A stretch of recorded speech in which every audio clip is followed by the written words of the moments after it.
Mani sauc Žāna.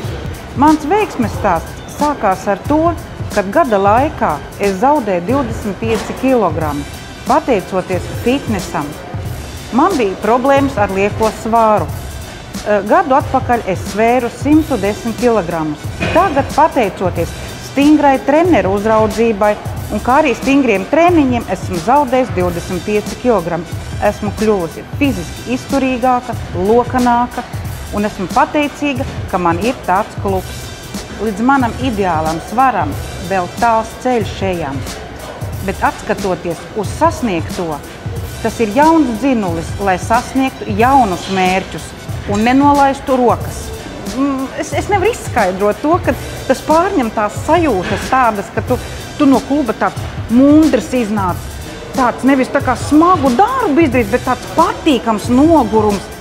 Uz klubu jāiet. Tas taču kaut kas ir. Tādam,